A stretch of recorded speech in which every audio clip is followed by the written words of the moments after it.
Dr. Asahari, gembong teroris yang ditembak Densus 88. Itu satu alma mater dengan kawan baik saya, Pak Puji Sulaksono, mantan pimpinan Perkantas Palu yang ditembak teroris di sudah untat oleh itu bersama istrinya.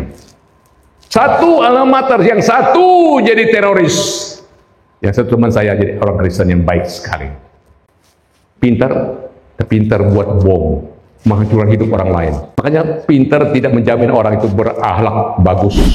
2 minggu sebelumnya bos Hyundai di Korea Selatan lompat dari lantai 12 markas Hyundai dan hancur lebur di bawah. Bukan CEO, bukan direktur, tapi owner dari Hyundai, mobil terkenal Korea. Kalau owner, pemilik perusahaan itu ada uang tidak? Halo?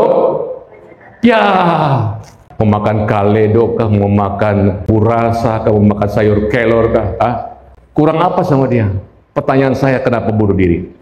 Membuktikan uang tidak membuat orang bahagia. Istana yang megah, kalau Kristus tidak bertahta, itu menjadi neraka di dunia. Karena itu jangan menjadi orang Kristen yang biasa-biasa. Jadi orang Kristen yang orang Jakarta bilang cetek imannya. Orang Kristen yang apalagi jadi orang Kristen palsu. Karena saya tidak percaya kuda masuk gerasi jadi mobil. Saya pun tidak percaya mobil masuk kandang jadi kuda. Saya pun tidak percaya orang Kristen badannya masuk gereja otomatis masuk surga. Tidak. Kecuali orang itu betul-betul percaya dan menerima Tuhan Yesus sebagai juru selamat pribadi, lahir baru, orang itu diselamatkan.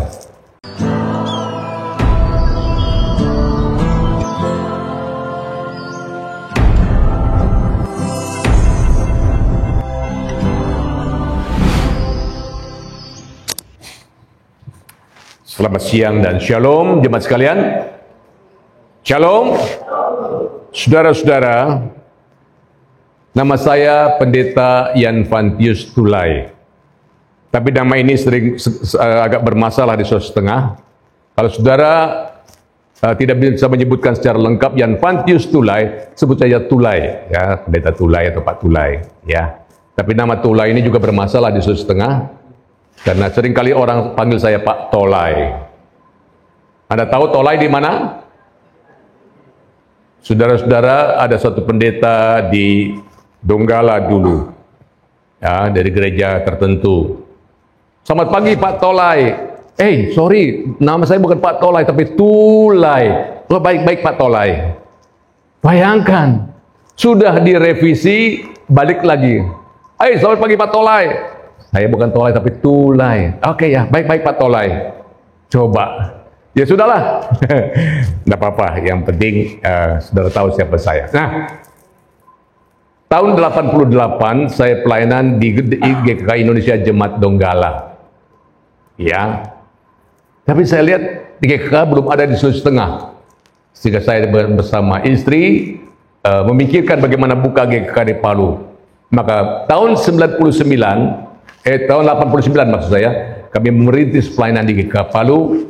Dan puji Tuhan, mulai dari rumah makan Silver Palace di Mungin Sidi, pindah ke Nokil lagi ke Jalan Patimura sekarang. Sehingga bisa berkembang oleh kemurahan Tuhan. Saya sangat bersyukur, kemarin saya datang untuk merayakan hari ulang tahun yang ke-36 GKK Palu. Bersyukur, dari GKK Palu saya buka di Palolo, sudah ada gereja sana sekarang, dulu di daerah Pantai Barat sini, saya lupa di mana tempatnya, ada satu tempat. Lalu di Bambamone juga kita buka, dan puji Tuhan sebetulnya ada di Parigi dan juga ada di Tantena, tapi itu tidak jalan sampai sekarang. Saya bersyukur kepada Tuhan bisa berjumpa dengan murid lama saya, Monica, Meme, lalu ada Pak Thomas dari Bu Meliana, ya pendidikan mereka saya berkati dulu dan orang-orang lama, dan saya bersyukur bisa berjumpa dengan kawan sahabat lama saya Pak Albert Rumampok. Saudara bersyukur di sini ada seorang apologet terkenal, YouTuber terkenal yang terjun dalam pembelaan iman Kristen dalam YouTube, yang sangat-sangat riskan juga, berani beliau memberanikan diri, bukan hanya menjadi moderator tapi juga ikut mengadakan pembelaan iman Kristen, dan saya sangat bangga. Dan bersyukur punya YouTuber yang mendunia, ya. Saudara, kalau sudah mengikuti luar biasa. Dan puji Tuhan melalui internet, melalui YouTube sekarang, kebenaran firman Tuhan bisa disampaikan. Dan kalau yang ada yang tidak benar itu pun terbongkar sekarang. Bersyukur kepada Tuhan. Nah, saya pelayanan di Gereja Kristen Protestan Kehidupan Rohani Jakarta sejak tahun 1999 di Jakarta. Dan 2 tahun yang lalu saya sudah pensiun alias emeritus. Dan selama pensiun saya menikmati masa emeritus ini karena saya begitu sibuk pelayanan. KKR, pembinaan, berbagai tempat mulai dari Sumatera sampai Papua. Mulai dari Kalimantan, Sulawesi sampai ke Timur-Timur, Dili Timur Leste. Habis dari sini, minggu depan saya harus berangkat ke Pontianak. 1 minggu KKR ke beberapa tempat di Pontianak, di Singkawang, Bengkayang, Sambas, beberapa tempat. Lalu September ada pelayanan di GK Sidoarjo, Jawa Timur. Lalu pertengahan September saya mulai pelayanan di Kupang lagi, Soe, lalu sampai ke Dili Timur Leste. Soe itu tiap tahun memperingati mujizat air menjadi anggur. Ya, tahun 55 terjadi mujizat yang luar biasa. Ibu-ibu masukkan air dalam gentong, mereka mau perjamuan kudus dan tidak ada anggur perjamuan kudus. Mereka berdoa semalam-malaman. Pagi-pagi mulai ada bau dari gentong-gentong itu. Mereka minta kalau ada anggur, karena tidak ada anggur untuk perjamuan kudus. Mulai ada bau anggur, mulai menyengat, dan terjadi anggur yang asli. Dan sejak saat itu terjadi kebangunan rohani yang luar biasa di NTT. Tetapi juga daerah itu, mohon maaf, terjadi kekristenan tergerus juga oleh karena ya ideologi lain masuk di sana. Ya, dibangunkan rumah itu, you bisa masuk rumah itu, tinggalkan Yesusmu. Ada banyak orang Kristen yang tinggalkan iman mereka, masuk karena mendapatkan rumah. Gereja tidak pernah kasih saya rumah selama ini. Ini kasih rumah gratis, ini bagus. Ada banyak orang pindah ke sana. Saya kaya di beberapa tempat, beberapa orang balik ke kita karena apa yang saya sampaikan. Puji Tuhan. Nah, beban saya adalah pergi ke daerah-daerah, ke berbagai tempat. Karena betul-betul beberapa daerah Kristen sekarang tergerus iman mereka. Karena satu dan lain hal.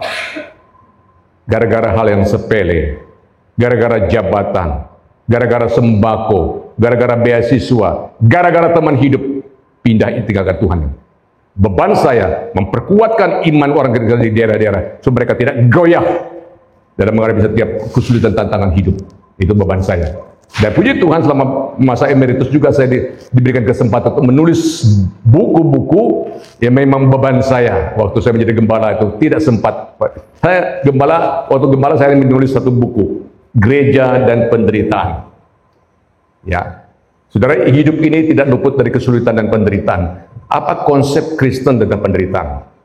Dari mana asal penderitaan? Bagaimana sikap kita terhadap orang yang terhadap penderitaan? Ini buku sangat memberikan penghiburan, kekuatan pada zaman COVID yang lalu bagi banyak orang. Ya, Gereja dan Penderitaan. Buku yang kedua adalah Pengharapan di Tengah Kegelapan. Hidup ini sulit, ada banyak orang seperti seolah tidak punya pengharapan lagi dalam hidup ini. Tapi buku ini memberitahu kepada saudara bahwa terang Kristus tidak pernah padam. Ada pengharapan di dalam Kristus. Di buku sudah bisa miliki juga. Ada buku ketiga adalah Bahagia Itu Pilihan. Bukan orang lain menentukan kebahagiaan kita. Kita menentukan kita kalau kita menjalankan prinsip sabda bahagia Tuhan Yesus. Kita akan menjadi orang yang bahagia. Ya, dari referensi yang sangat ketat, bahwa teolog-teolog besar, baik klasik maupun modern, semua ada di sini yang saya kutip karena pemikirannya mereka sangat penting dan saya tidak menulis sembarangan. Berdasarkan referensi yang sangat kuat, dan saudara bisa dapat berkat dari buku-buku ini. Saudara sudah beredar sampai ke timur-timur, sampai ke Jawa, sampai ke Kalimantan. Ada banyak menjadi berkat bagi banyak orang. Saya hanya bawa mungkin tiga buku bersyarat intan, ya, 3 buku, satu judul hanya 3 buku. Tapi saudara kalau mau silakan menghubungi Ibu Windy di Palu. Ya, saudara bisa mendapatkan buku itu di Palu, di Palu.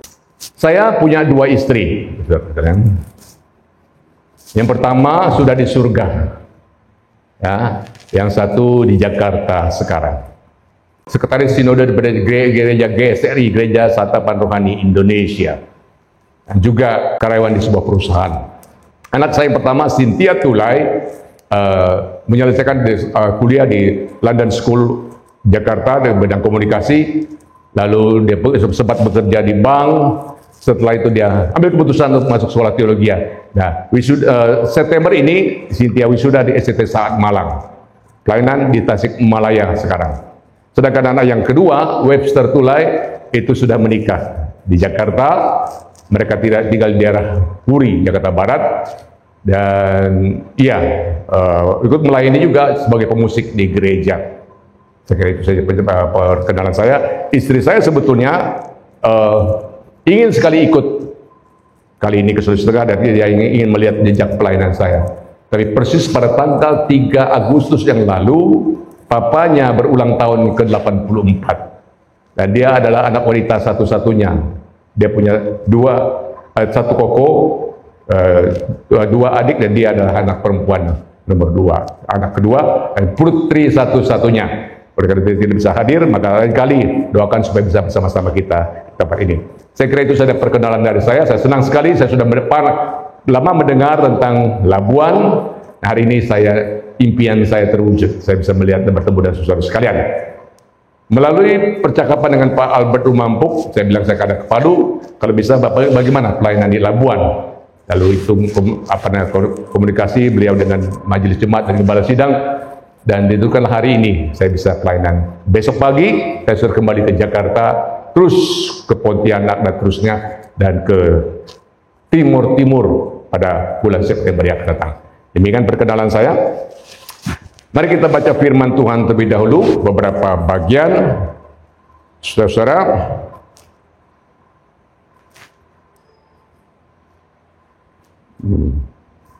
oke. Ada di layar, mari kita baca bersama-sama ayat-ayat ini. Yesaya pasal 64 ayat 1, 1, 2, 3. Aku telah berkenan memberikan petunjuk kepada orang yang tidak menanyakan aku. Aku telah berkenan ditemukan oleh orang yang tidak mencari aku. Aku telah berkata, ini aku kepada bangsa yang tidak memanggil namaku. Berikutnya, Yeremia pasal 31:3, 1, 2, 3. Aku mengasihi engkau dengan kasih yang kekal. Sebab itu aku melanjutkan kasih setiaku kepadamu. Ya. Yohanes 4 ayat 10, 1, 2, 3.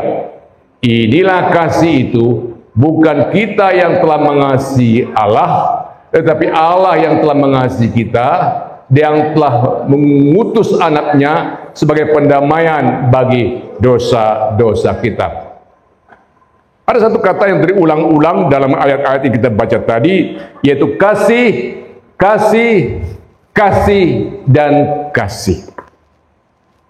Saudara-saudara, kasih itu sangat penting dalam hidup manusia, tetapi sekaligus dunia sudah kehilangan kasih. Keluarga kekurangan kasih, masyarakat kekurangan kasih, dan ironisnya orang Kristen pun kadang-kadang tidak punya kasih. Kasih sudah menjadi barang langka dalam hidup manusia. Mengapa ada kebencian? Orang tidak ada kasih. Mengapa ada pembunuhan? Orang tidak ada kasih.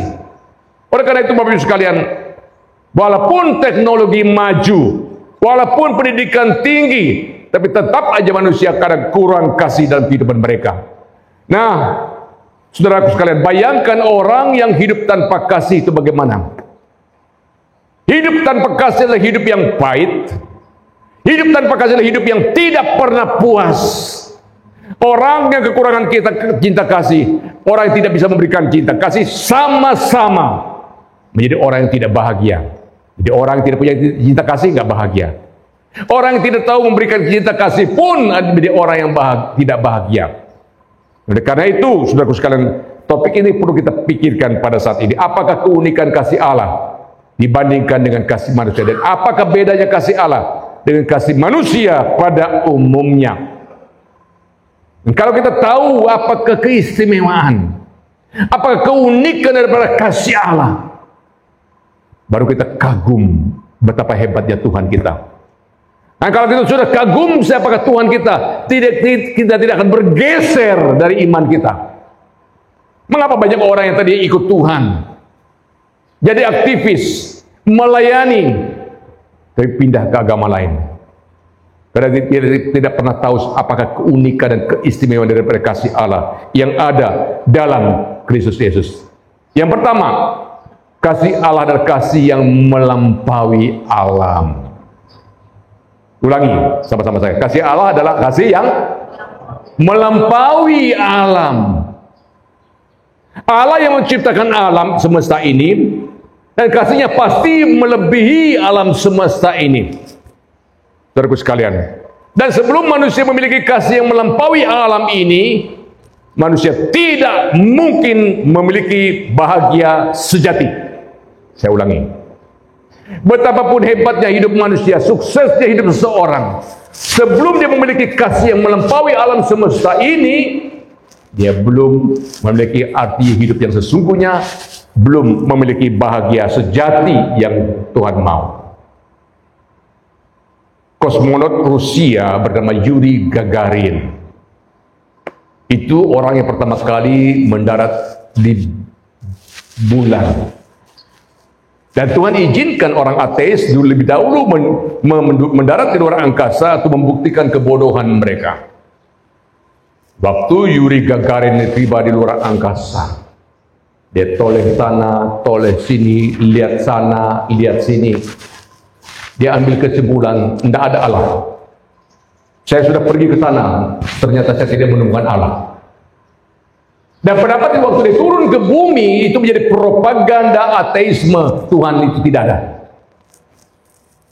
Kalimat itu didengar oleh pengkhotbah besar bernama Billy Graham. Lalu Billy Graham mengatakan, ada seekor ulat di Siberia muncul dari perut bumi. Dan ulat itu toleh kanan, toleh kiri, lihat sana, lihat sini. Lalu ulat itu mengatakan, tidak ada Khrushchev di dunia ini. Khrushchev adalah Perdana Menteri Rusia ketika itu.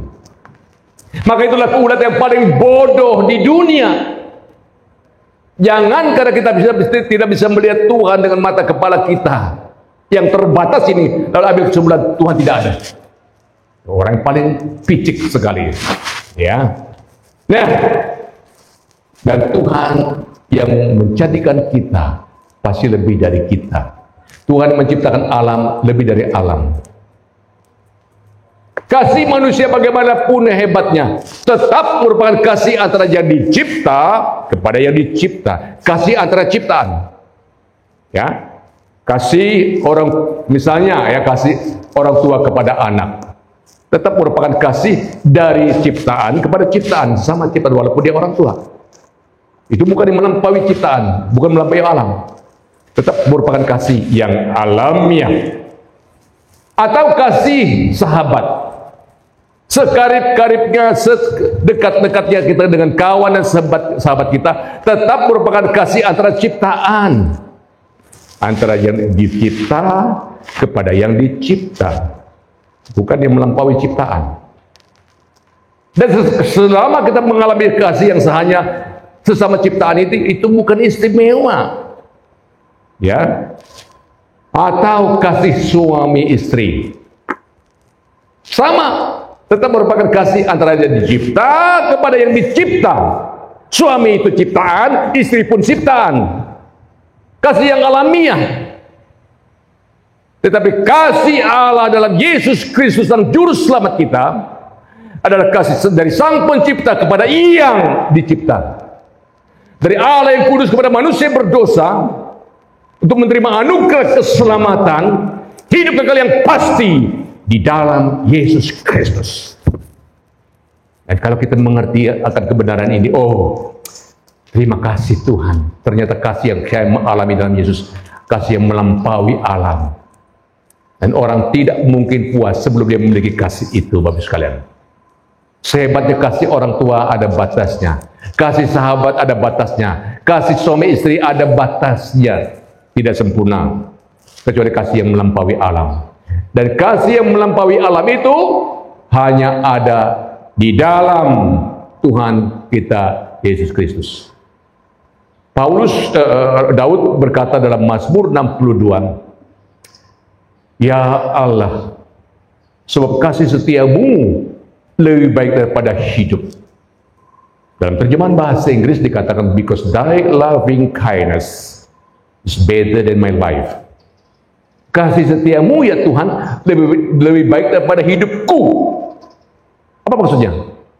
Emas yang banyak tidak membahagiakan aku. Uang yang melimpah tidak membahagiakan aku. Istana yang megah tidak membahagiakan aku. Hanya kasih setiamu Tuhan, itu lebih baik daripada hidupku. Oh, ini orang baru mengerti akan kasih Tuhan. Kasih Tuhan adalah segala-galanya yang membuat hidupnya berarti, yang mengangkat dari keterpurukan, mengangkat daripada dosa, sehingga kita memiliki nilai hidup yang sesungguhnya kalau kita memiliki kasih Allah itu. Tidak salah kita menjalin persahabatan yang baik. Tidak salah kita menerima kasih sayang dari orang tua kita. Tidak salah suami istri saling mengasihi satu yang lain, itu dan itu harus. Tapi harus diingat, sehebatnya kasih itu merupakan kasih yang sementara dan alamiah. Tapi kasih Allah dalam Yesus Kristus adalah kasih yang melampaui alam. Itu yang membuat kita hidup berarti dan berbahagia. Saudaraku sekalian yang dikasihi Tuhan, ada orang mengatakan, oh kalau saya banyak duit, ya, banyak uang, oh saya akan menjadi orang yang begitu bahagia. Tidak ada salah dengan uang. Uang bukan yang jahat. Saya mau tanya kepada saudara, uang itu jahat tidak? Halo? Kalau saudara bisa bilang jahat, kasih saya saja. Nggak ada yang jahat dengan uang.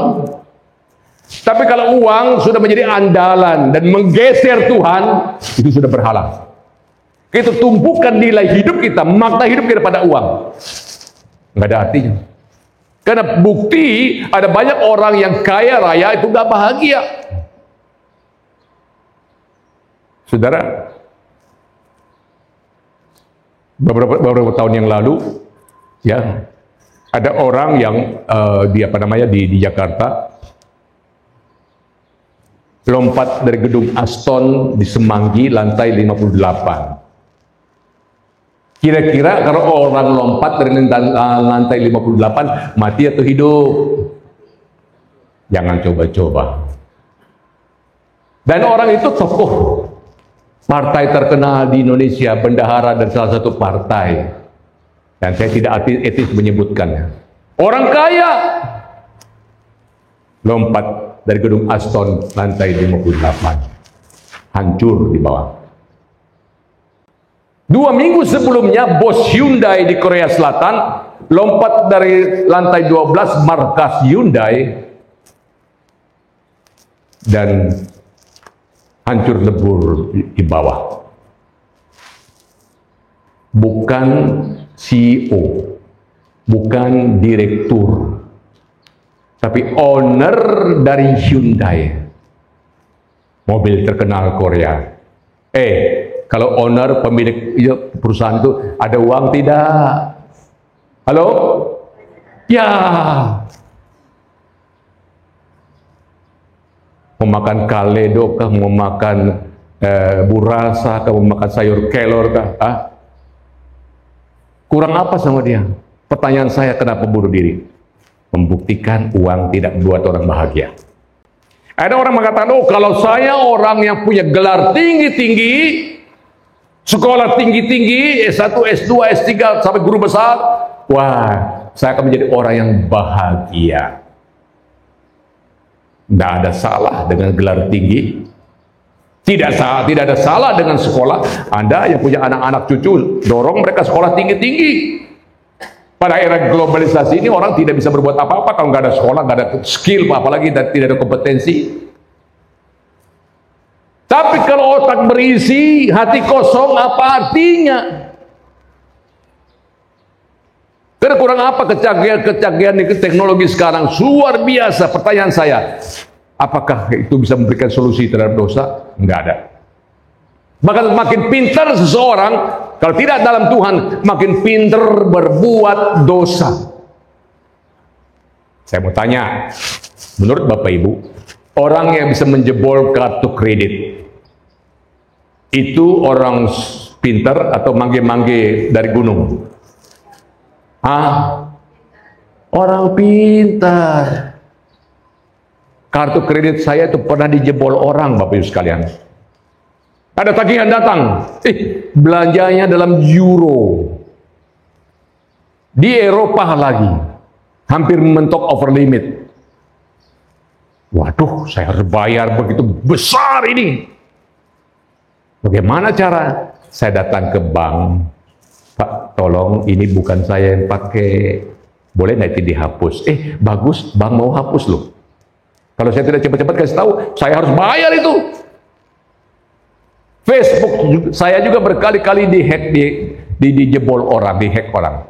Pakai foto saya, identitas saya, minta uang kemana-mana. Nah, teman baik saya, artis Lydia Nur Said, itu ada di New York, Amerika Serikat. Telepon saya, Pak Tulay, betul nggak Cynthia sakit kanker dan perlu pengobatan sekarang? Dari mana tahu? Ini Facebook Bapak. Saya bilang, bukan saya, jangan percaya itu. Nah, teman saya dari Malaysia dia telepon, Pak Pendeta Tulay, betul nggak Cynthia ada sakit kayak kanker? Sekarang butuh dana, kami mesti kirim. Jangan transfer, saya bilang. Itu bukan saya. Jadi makin pintar seseorang, makin pintar berbuat dosa. Ada tahu, Dr. Asahari, gembong teroris yang ditembak Densus 88, itu satu alma mater dengan kawan baik saya, Pak Puji Sulaksono, mantan pimpinan Perkantas Palu yang ditembak teroris di Universitas Unpad oleh itu bersama istrinya. Satu alma mater, yang satu jadi teroris, yang satu teman saya jadi orang Kristen yang baik sekali. Pintar buat bom, menghancurkan hidup orang lain. Makanya pintar tidak menjamin orang itu berakhlak bagus. Ya. Nah, bintang film Hollywood bernama Marilyn Monroe. Oh, kurang apa, populer, terkenal, banyak uang, tapi akhirnya hidupnya bunuh diri. Ya. Siapa yang anak milenial ke bawah, masih kecil tidak tahu. Orang tua tahu nih. Ini siapa? Siapa? Lady Diana, Putri Diana. Saudara-saudara, ini istri Pangeran Charles. Menurut saudara-saudara, Lady Diana ini jelek atau cantik? Kurang keras. Jelek atau cantik? Bapak-bapak, jelek atau cantik?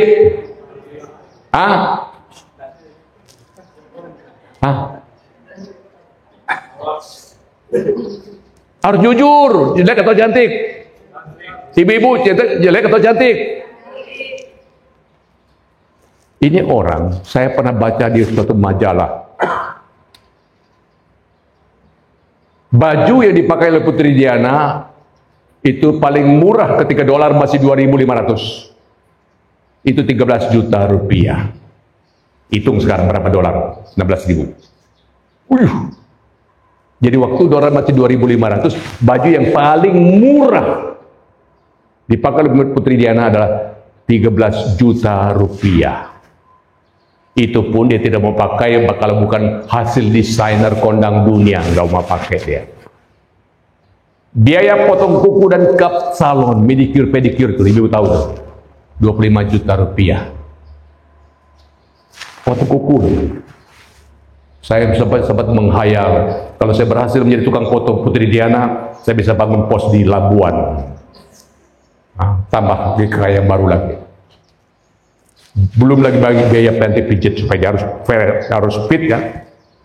Tur ke sana, tur ke sini, bermiliar habis. Pertanyaan saya, mengapa tidak bahagia? Di Istana Buckingham cukup makan tidak? Halo? Cukup makan tidak? Sayur kelor mungkin tidak ada ya. Tapi kan makanan ala mereka yang kurang apa? Pertanyaan saya, mengapa tidak bahagia? Istana yang megah, Kalau Kristus tidak bertahta, itu menjadi neraka di dunia. Sebaliknya rumah yang sederhana, dari puji-pujian dipanjatkan kepada Tuhan, firman Tuhan dibaca, diterapkan dalam hidup itu, keluarga penuh dengan kasih sayang, di situ akan menjadi surga mini di dunia ini. Amin. Amin. Karena itu mari kita bertekad, bila Kristus bertahta dalam rumah tangga hidup kita masing-masing. Ya. Berikutnya, nah, banyak orang putus asa, bunuh diri sekarang ini, dan datanya banyak. Saya tidak usah membahas lebih banyak tentang hal ini. Dan seorang ilmuwan besar bernama Pascal pernah mengatakan, dalam diri setiap manusia ada suatu kehampaan, ada suatu kekosongan, dan kekosongan itu hanya dapat diisi oleh Yesus Kristus saja. Bukan dengan pendidikan yang tinggi, bukan dengan harta yang melimpah, bukan dengan popularitas, tapi Yesus Kristus sang juru selamat. Saudara, kasih Allah yang melampaui alam itu hanya ada di dalam Tuhan Yesus Kristus. Karena itu, ini bukan berita baru untuk saudara, tapi saya mengingatkan kembali bahwa jangan lepas dari Kristus, apapun kesulitan hidup kita. Kasihnya melampaui alam semesta. Yang kedua, kasih Allah adalah kasih yang aktif dan inisiatif. Ini membedakan dengan kasih manusia. Saudara, waktu Adam dan Hawa jatuh dalam dosa, saya mau tanya, siapa cari siapa lebih dahulu? Manusia cari Tuhan atau Tuhan yang cari manusia? Apa? Tuhan yang cari manusia. Manusia mana malah bersembunyi, takut karena berdosa. Adam, di manakah engkau? Tidak tahu, tidak berarti Tuhan tidak tahu Adam di mana. Tuhan Maha tahu kok. Pertanyaan seperti itu bukan pertanyaan tidak tahu, tapi menuntut pertanggungjawaban. Begini, kalau ada seorang ayah antar anaknya ke sekolah, tapi sementara bapaknya bersiap-siap di kamar, anak itu lari ke depan, lalu baru saja hujan, dia tepok air yang di halaman, terpercik ke bajunya, kan? Lalu mamanya bilang, apa yang kau lakukan? Kan tidak berarti mamanya tidak tahu, kan? Itu pertanyaan menuntut pertanggungjawaban. Seharusnya kau tak nakal begitu, nak. Kenapa main lumpur? Terus mau ke sekolah. Adam, di manakah engkau? Pertanyaan itu menuntut pertanggungjawab. Seharusnya kamu tidak di situ dan ketidaktaatan, tapi di sini dalam ketaatan kepada Tuhan, bukan melanggar. Adam, di manakah engkau? Dan pola ini konsisten dari perjanjian lama sampai perjanjian baru. Allah terus mencari orang yang hilang melalui gereja, melalui penginjilan, melalui apologetika, mencari orang yang terhilang. Itu pola Tuhan. Jadi penginjilan adalah pola Tuhan yang terus mencari orang yang terhilang dalam dosa. Saudara, kita baca bersama-sama Lukas 19 ayat 10 dengan bersuara keras 1, 2, 3. Sebab Anak Manusia datang untuk mencari dan menyelamatkan yang hilang. Itu loh, konsisten kan? Mencari. Tadi dalam Yesaya pasal 65 ayat 1. Aku mencari orang yang tidak mencari aku. Aku menemukan orang yang tidak menemukan aku. Ini aku. Dan Tuhan ini inisiatif cari kita. Saudara, kita baca lagi. Ini ayat dalam 1 Yohanes 4 ayat 10. 1, 2, 3. Inilah kasih itu. Bukan kita yang telah mengasihi Allah, tetapi Allah yang telah mengasihi kita dan yang telah mengutus anaknya sebagai pendamaian bagi dosa-dosa kita. Bukan kita yang mengasihi Allah. Allah lebih dahulu mengasihi kita dan berkorban bagi kita. Charles Spurgeon pernah mengucapkan suatu kalimat begini. Kalau sekarang saya bisa mengasihi Allah, itu buktinya Allah telah menanamkan benih iman dalam diri saya sehingga memungkinkan saya untuk mengasihi Allah. Jadi Allah lebih dahulu berinisiatif memampukan kita untuk mengasihi Dia dan mengasihi sesama manusia. Maka Bapak Ibu sekalian, saya buat diagram yang sangat sederhana. Apa beda Injil dan agama? Ya, Injil agama itu panahnya dari bawah ke atas. Ini loh. Dalam istilah teologi disebut antroposentris. Antropos itu manusia, sentris ya center, pusat. Jadi agama berpusat pada inisiatif manusia, pekerjaan manusia, perbuatan manusia, usaha manusia untuk mencari Allah. Itu agama. Tapi kekristenan, Injil bersifat teosentris. Teos itu Allah, sentris ya center. Jadi Injil berpusat pada inisiatif Allah, pekerjaan Allah, karya Allah untuk menyelamatkan orang berdosa. Panahnya dari atas ke bawah. Allah yang turun mencari orang berdosa, bukan manusia berdosa yang mencari Allah. Nah, kalau mau dibandingkan dua-duanya, mana lebih kuat, usaha Allah atau usaha manusia? Halo? Usaha Allah. Itulah Injil Yesus Kristus. Wah, kalau kita mengerti kebenaran ini, kita bangga punya Yesus. Bukan kita yang mencari dia, dia yang mencari kita dan menyelamatkan kita, orang berdosa. Nah, berikutnya saudaraku sekalian. Nah, ini bagan ini saya buat seperti ini, sederhana juga. Panah yang dari bawah ke atas ini menggambarkan usaha manusia yang mencari Tuhan. Berbuat baik, berbuat amal, bersedekah, beragama, insya Allah bisa masuk surga. Itu agama. Permisi tanya, mana di antara panah ini yang mencapai Allah di surga? Ada tidak? Yang mana yang mencapai Tuhan di surga dari panah-panah itu? Tidak ada. Artinya semua usaha manusia untuk mencari Tuhan itu gagal total, tidak mungkin, ya. Jadi, ini usaha manusia, ya, yang berdosa. Bagaimana? Seperti manusia ada dan mencoba cari daun-daun pohon, dia petik, tutup ini rasa malu mereka. Dan itu tidak akan bertahan. Itu manusia pasti gagal menyelamatkan diri mereka. Punya moral yang baik. Ini usaha manusia ya. Lalu apa? Lalu berbuat berbagai kebajikan. Bagaimana? Beragama. Lalu bagaimana? Ya mencari menumpuk kekayaan. Seolah itu menjadi suatu pusat kebahagiaan. Tapi tidak satupun dari semuanya itu bisa menyelamatkan kita. Tidak ada. Moral yang bagus tidak bisa menyelamatkan. Berbuat berbagai kebajikan tidak bisa menyelamatkan. Beragama tidak bisa menyelamatkan. Menjadi orang yang kaya raya percuma. Yesaya pasal 24 ayat 6 mengatakan, segala kesalehan kamu seperti kain yang kotor yang menjijikkan di mata Tuhan. Kesalehan saja di mata Tuhan seperti kain yang menjijikkan, tidak layak. Apalagi yang tidak layak, apalagi yang bukan saleh. Artinya, kalau kita mengandalkan diri manusia, tidak satupun kita ini bisa selamat. Itu intinya. Tidak ada. Nah, oleh karena itu, Bapak Ibu sekalian, nah, Yesus berkata dalam Yesaya Yohanes pasal 16 ayat 28, aku datang dari Bapa, aku datang ke dalam dunia. Ya, aku datang dari Bapa, aku datang ke dalam dunia. Lalu aku meninggalkan dunia pula dan pergi kepada Bapa. Artinya, di dalam Yesus Kristus ada keselamatan. Ada jalan menuju ke Allah. Aku datang dari Bapa, aku datang ke dalam dunia. Aku meninggalkan dunia pula, kembali kepada Bapa. Sehingga kalau kita percaya Tuhan Yesus, terjamin keselamatan kita. Oh, saudaraku sekali, kalau ada orang gembar-gembor ajar surga kepada saudara, coba tanya dulu tokohnya itu pernah dari surga belum? Itu aja. Yesus mengatakan, aku datang dari Bapa, aku datang ke dalam dunia. Aku meninggal setelah dia mengerjakan karya keselamatan, mati dan bangkit bagi kita. Yang naik ke surga, meninggalkan dunia pula, kembali kepada Bapa. Terjamin kalau kita ikut dia.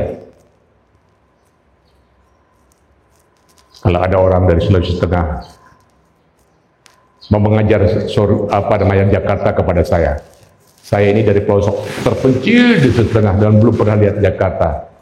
Ada 2 orang guide penunjuk jalan kasih tahu, Pak Pendeta Tulai, saya mau menjadi guide Bapak ke Jakarta. Saya akan kasih tahu Bapak di mana Taman Mini, Taman Impian Jaya Ancol, di mana Ragunan. Oh, Anda tahu dari Jakarta dari mana? Oh, saya pernah lihat di TV.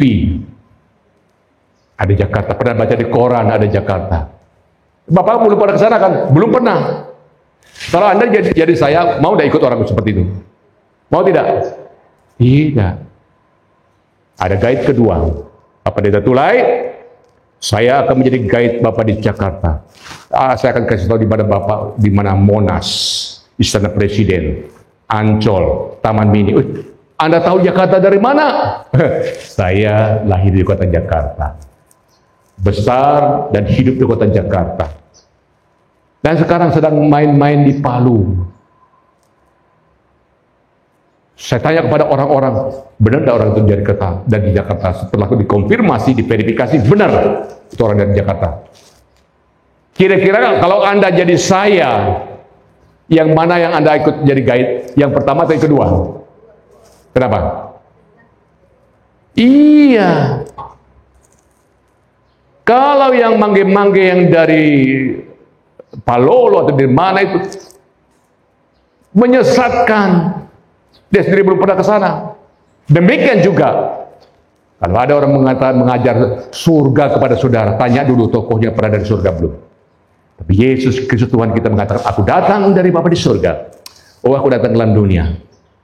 Oh, setelah dia selesai mengerjakan karya keselamatan, mati dan bangkit bagi kita, aku meninggalkan dunia pula, terjamin aku ke surga. Maka kalau kita ikut dia, terjamin keselamatan kita. Itu sebabnya dia mengatakan, akulah jalan dan kebenaran dan hidup, dan tidak seorang pun datang kepada Bapa kalau tidak melalui aku. Saudaraku sekalian dikasihi Tuhan, oleh karena itu, yang ketiga, apa keunikan kasih Allah? Yang ketiga, keunikan kasih yang ketiga adalah keunikan dan keistimewaan kasih Allah. Kasih Allah, kasih walau. Apa itu walau? Sedangkan kasih manusia adalah kasih kalau. Kasih manusia kasih kalau. Apa bedanya? Kasih Allah kasih walau. Walau manusia berdosa, saya tetap mengasihi manusia. Walau manusia berontak kepada Allah, dia tetap berkarya berarti dan bangkit bagi dia, menyediakan jalan keselamatan. Walau kadang-kadang kita tidak setia, Tuhan tidak tetap setia mengasihi kita. Tetapi kasih manusia apa? Kasih kalau dia masih cantik, saya sayang dia. Hilang cantik, hilang sayang. Itu kasih manusia. Kalau dia memaafkan saya memaafkan dia. Kalau dia menyapa saya akan menyapa dia. Kalau itu kasih manusia. Kasih Allah, kasih walau manusia berdosa, Tuhan tetap mengasihi. Walaupun kita tidak layak, banyak dosanya, Tuhan tetap mengampuni kalau kita datang kepada Dia. Itu kasih Allah. Saudaraku sekalian dikasih Tuhan, saya mau tanya, suami istri itu menikah, pasangannya makin muda atau makin tua? Halo? Makin muda atau makin tua? Mana cantik waktu muda atau waktu tua? Waktu muda. Saudara-saudara, waktu istri masih cantik, kulit masih mulus, oh, dicium-cium tiap hari, ya. Bukan main, apalagi pengantin baru. Pokoknya dibelai-belai, kulit masih mulus, wajah masih cantik, badan masih langsing. Wih, disayang-sayang setiap hari. Kenapa? Pengantin baru. Masalahnya adalah manusia tidak makin hari makin muda. Ya, tadi langsing, sekarang langsung. Ya, saudara, sekarang kulit mulus. Bagaimana kalau kulit sudah berubah kira-kira seperti ini? Masih dibelai-belai? Masih diusap-usap? Masih, ya, sudah seperti Kentucky Fried Chicken, mengkerut semua. Biar lotion satu galon juga habis, enggak merubah itu. Ya. Ketika senyum suami masih menawan, gigi masih utuh, oh, disayang-sayang. Tapi kalau sudah berubah bagaimana? Sudah rontok satu-satu macam marmut.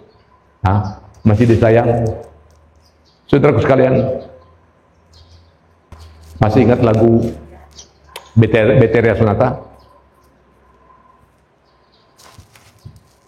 Dulu segenggam emas kau pinang aku. Bapak-bapak ingat lagu itu? Anak muda nggak tahu itu. Tahu nggak lagu itu? Tahu. Dulu segenggam emas kau pinang aku. Ada kalimat berikutnya. Namun semua hilanglah sudah ditelan dusta. Berikutnya apa? Pulangkan saja aku pada ayahku atau tanteku. Nggak ada di KPPK itu ya, nggak ada ya. Jangan dicari ya. Waktu melamar menggebu-gebu. Sudah. Saya pernah lihat orang begitu romantis menikahnya di tanah suci. 3 bulan setelah pulang dari tanah suci bubar itu keluarga. Tapi seharusnya orang Kristen tidak begitu ya, amin. Ya, oleh karena itu makin menjadi opa-oma kita makin bagus sayang, amin. Jangan lupa cium istri suami kalau pulang nanti ya. Jangan mau dia sudah tua, malas sudah tua, bau minyak angin. Dah dulu cium-cium, sekarang dah mau lagi, ya. Nah, berikutnya kasih Allah adalah kasih yang kekal. Ya, kita baca bersama-sama ayat ini, ayat pendek. 1, 2, 3. Aku mengasihi engkau dengan kasih. Di mana kita bisa menemukan kasih yang kekal di dunia ini? Nggak ada. Tapi Allah mengatakan, aku mengasihi engkau dengan kasih yang kekal. The everlasting love. Kasih yang kekal, yang abadi selama-lamanya. Ya.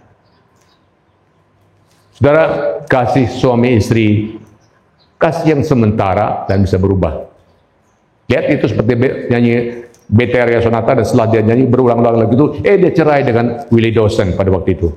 Jadi, nah, kasih suami istri adalah kasih yang bisa berubah, kasih yang sementara sifatnya.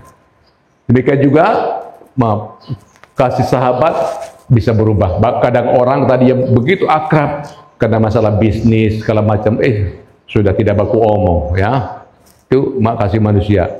Kasih orang tua kepada anak pun kasih terbatas. Pasti orang tua mengasihi anak-anaknya. Tapi bagaimanapun juga hebatnya kasih orang tua, kasih yang terbatas. Terbatas kesehatan, terbatas kemampuan, terbatas materi, bahkan terbatas usia. Harus diakui. Saya tahun 1983 pelayanan di Probolinggo di Jawa Timur. Habis khotbah, pemuda mengajak saya melayat ke rumah duka. Ada seorang pemuda yang meninggal dunia. Lalu saya tanya, meninggal dunia kenapa? Sepele. Pemuda itu kena penyakit usus buntu. Orang kalau usus buntu harus diapakan? Harus operasi. Operasi berjalan lancar dan ahli bedah yang terkenal menangani. Operasi berhasil. Waktu di ruang perawatan, dia mulai sadar. Dia ngomong sama mamanya, "Ma, aku haus, Ma." Ini bukan anak kecil loh. Pemuda tingkat 5 Universitas Jember, Fakultas Ekonomi. Tiga terakhir sudah susun skripsi. "Ma, aku haus." Anda tahu, orang baru operasi tidak boleh minum apalagi makan langsung, betul? Tunggu buang angin katanya, benar ya? Waktu ada dokter perawat di ruangan itu, dia minta kasih anaknya minum. Begitu dokter pergi, perawat pergi, anaknya bilang, "Ma, aku haus." Ambil minum. Ya, ambil 1 gelas lagi, dia kasih, ya. Dia bilang, "Saya lebih sayang anak saya. Masa cuma minum sedikit tidak boleh?" Ya, dia mulai minum, ya. Minum. Mohon maaf. 1 gelas nggak cukup. Tambah lagi 1 gelas. Setelah minum itu, nggak tahu anak itu mulai menggelepar. Tolong dokter, perawat tolong anak saya. Larikan ke ICU, meninggal dunia di ICU. Saya mau tanya, mamanya kasih minum anaknya karena benci anaknya atau karena sayang anaknya? Halo? Tapi di sini kita melihat kasih manusia bisa salah. Kasih manusia bisa keliru. Bahkan kasih manusia bisa mencelakakan anaknya sendiri. Tapi kasih Allah dalam Kristus Yesus, kasih yang kekal, yang tidak pernah salah, yang tidak pernah berubah. Amin. Berikan tepuk tangan bagi Tuhan Yesus. Haleluya. Sesekali kita kayak orang karismatik juga. Bersyukur. Luar biasa. Dan tidak ada kasih yang lebih dari kasih Tuhan seperti itu. Saudara. Dan kasih Allah dalam Kristus ada kasih yang kekal, yang sempurna. Saudaraku sekalian yang dikasih Tuhan. Oleh karena itu, sudahkah saudara memiliki kasih ini? Kasih Allah dalam Kristus Yesus. Kristus adalah juru selamat satu-satunya. Saya ini dari Papua sampai ke Sumatera, dari Sulawesi sampai ke NTT Timur Leste. Seperti saya kata tadi, ada banyak orang karena hal-hal sepele tinggalkan Yesus. Mereka anggap Yesus adalah salah satu, dia salah satu juru selamat di antara sekian banyak juru selamat. Si gampang tinggalkan Tuhan. Saya mau tanya kepada orang-orang GKK Labuan, Yesus itu satu-satunya juru selamat atau Yesus itu salah satu juru selamat di antara sekian banyak juru selamat? Oh, orang-orang Labuan memang hebat-hebat, nggak bisa ditipu ya. Apa bedanya satu-satunya dan salah satu? Kalau kita mengatakan dia salah satu juru selamat atau kita mengatakan satu-satunya, apa bedanya salah satu menjadi satu-satunya? Kalau satu-satunya, kalau salah satu, yang benar yang mana? Orang Labuan hebatnya. Karena banyak orang di tempat lain, dia hanya salah satu juru selamat. Ya sekarang saya percaya Yesus, besok juga percaya yang lain, tidak apa-apa. Orang seperti itu tidak pernah mengerti keunikan kasih Allah yang tidak berubah, yang kekal itu. Karena itu jangan menjadi orang Kristen yang biasa-biasa. Jadi orang Kristen yang orang Jakarta bilang cetek imannya. Ya. Orang Kristen yang apalagi jadi orang Kristen palsu. Karena saya tidak percaya kuda masuk gerasi jadi mobil.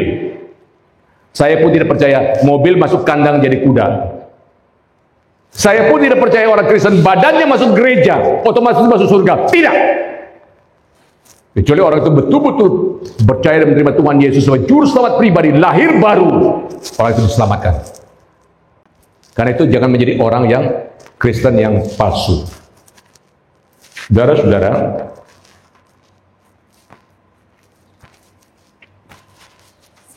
ini uang berapa?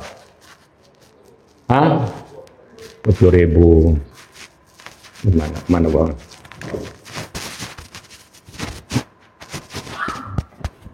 Kalau ini uang berapa?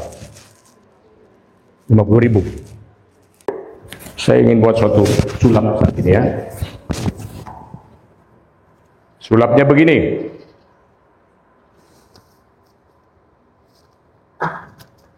Rp20.000 bisa beli apa? Nasi kuning bisa nggak? Bisa, boleh lah ya nasi kuning.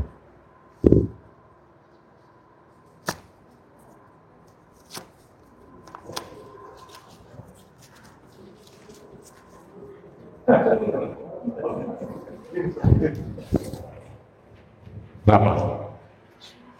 Ini uang palsu.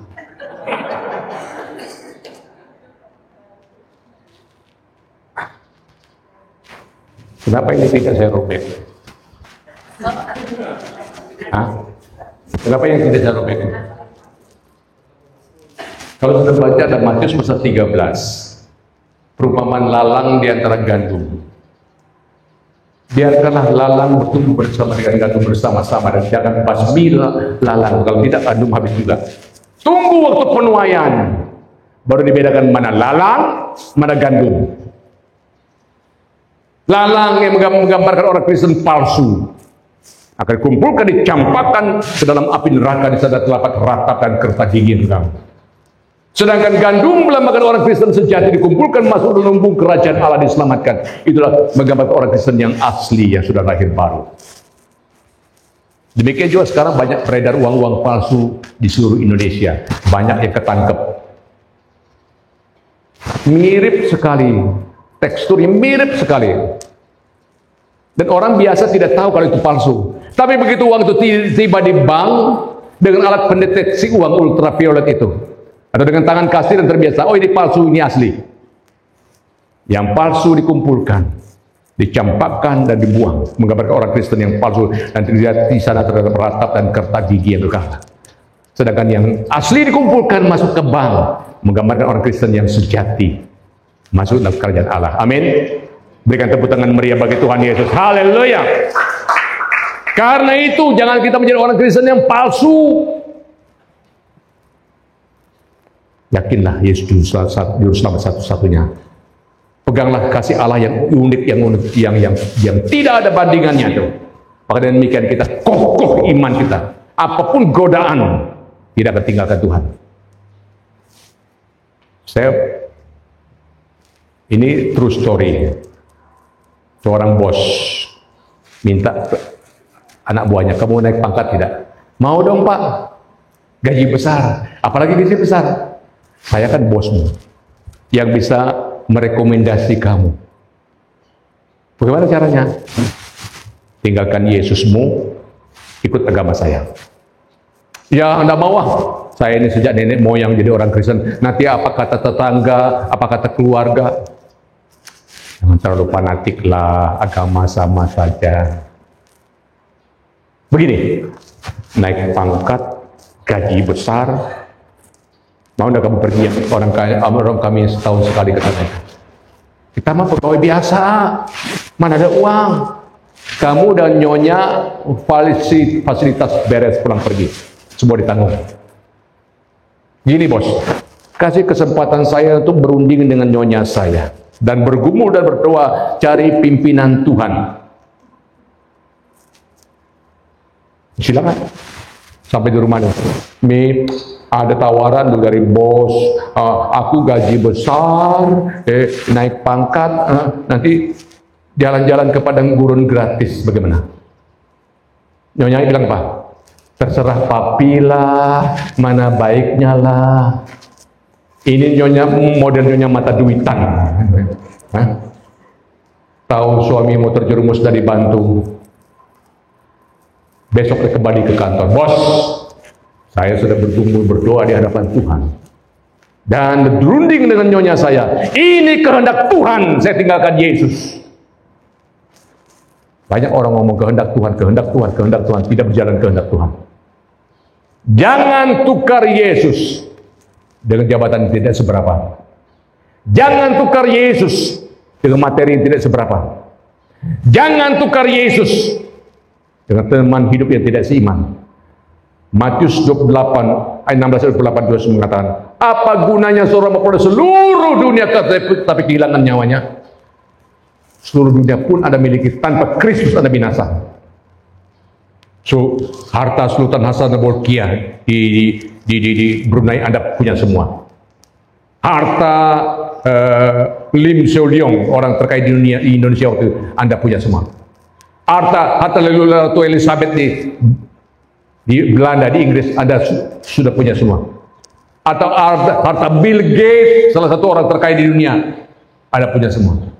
Nggak ada artinya. Tuhan izinkan saya melihat kantor Bill Gates di 35 km dari kota Seattle, negara bagian Washington di Amerika Serikat. Waduh, saya melihat kantornya satu kota, kantor Microsoft. Pantas orang ini orang terkaya di dunia waktu itu, karena ada yang lebih kaya lagi. Tapi firman Tuhan nyantol di pikiran saya, apa gunanya seorang memperoleh seluruh dunia? Seluruh dunia pun Anda miliki, tanpa Kristus Anda akan binasa. Karena itu, pesan saya kepada jemaat di Labuan, mari mantapkan iman saudara. Setia kepada Tuhan, karena kita pilih iman kasih yang unik dari Allah yang tidak dimiliki oleh kasih yang lain. Saudaraku sekalian, ya, saudara, Kasih Allah ada kasih yang melampaui alam. Kasih Allah ada kasih yang aktif dan inisiatif. Kasih Allah ada kasih yang walau, dan kasih ada kasih yang kekal. Tuhan kira menolong kita jadi orang Kristen yang setia kepada Tuhan dan setia pegang iman kita sampai Tuhan datang pada kali yang kedua. Mari kita tundukkan kepala, kita berdoa.